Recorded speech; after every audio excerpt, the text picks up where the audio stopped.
Praise the lord.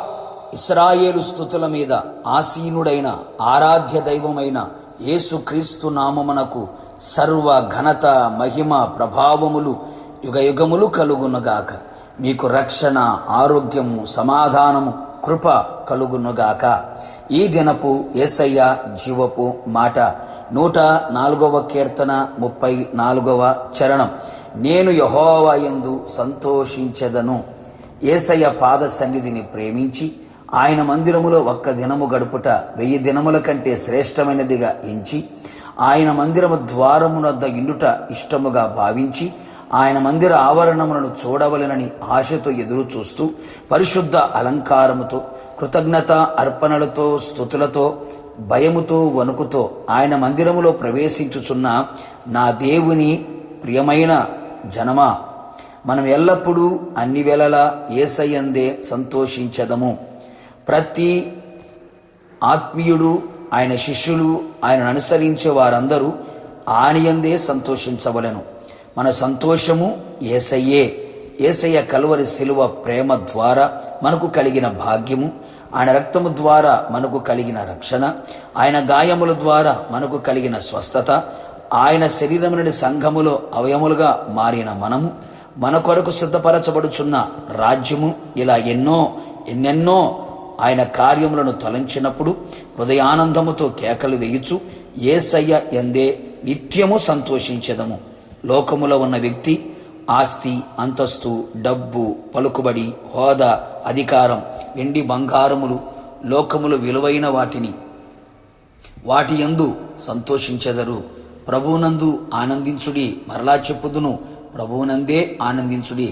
ఎన్ని శ్రమలైనా, ఎన్ని నిందలైనా, అవమానాలైనా, ఆర్థిక ఇబ్బందులైనా, కష్టాలైనా, ఇరుకులైనా, ఇబ్బందులైనా, తలకు మించిన సమస్యలే ఎదురైనా మన సంతోషము యేసయ్యలోనే వెదికెదము.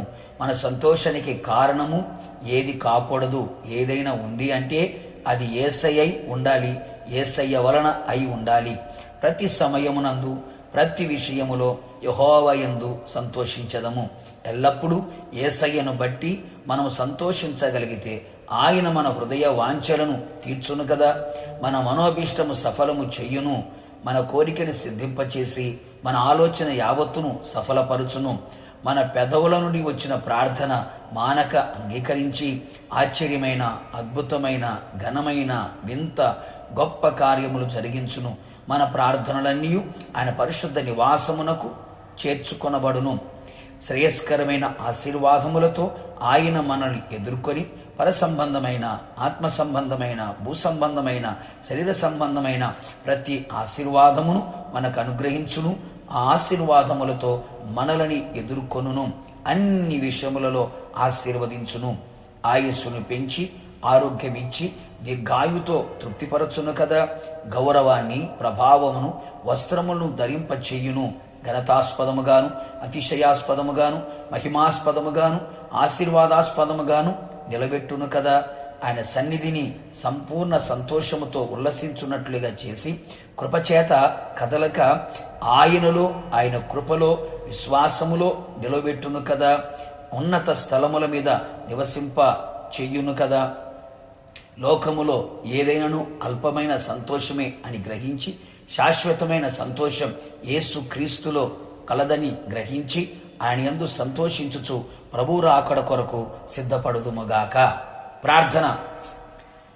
నిత్యాశ్రయ దుర్గమైన యేసయ్య, నీ పరిశుద్ధమైన పాదములకి కృతజ్ఞతాస్తుతులు చెల్లించుచు ఉన్నాం. మీరెంతైనా నమ్మదగిన దేవుడు, మంచి దేవుడు. మీ ప్రియులైన ప్రజలందరూ కూడా నీ యందు సంతోషించున్నట్లుగా మీరు చేసి ఉన్నారు. అందును బట్టి మీకు స్తోత్రం. ఇక మీదట ప్రతి ఒక్కరూ కూడా ప్రభువా మీ యందు సంతోషించున్నట్లుగా కృప దయచేయండి. లోకములో ఉన్న ఏది, దేని ద్వారా కలిగే సంతోషం శాశ్వతమైనది కాదని, అల్పమైనదని, స్వల్పమైనదని గ్రహించిన వారై సంపూర్ణమైన శాశ్వతమైన సంతోషం అది మీలోనే దొరుకుతుందని గ్రహించిన వారై ప్రభువా మీ యందు సంతోషించున్నట్లుగా, ఎలాంటి పరిస్థితుల్లోనైనా సరే మీ యందు సంతోషించున్నట్లుగా కృప దయచేయండి. అలాగే ప్రభువా మేము యందు సంతోషించు వారి జీవితంలో మీరు చేసే ప్రతి కార్యములు ప్రతి ఒక్కరు అనుభవించున్నట్లుగా కృప దయచేసి మహిమ పొందమని రాకడ కొరకు సిద్ధపరచమని యేసు నామములో అడిగి పొందుకున్నాము తండ్రి, ఆమెన్. నిశ్చయముగా మీరును మీ కుటుంబ సభ్యులందరూ యేసు క్రీస్తునందు సంతోషించుదురుగాక. God bless you.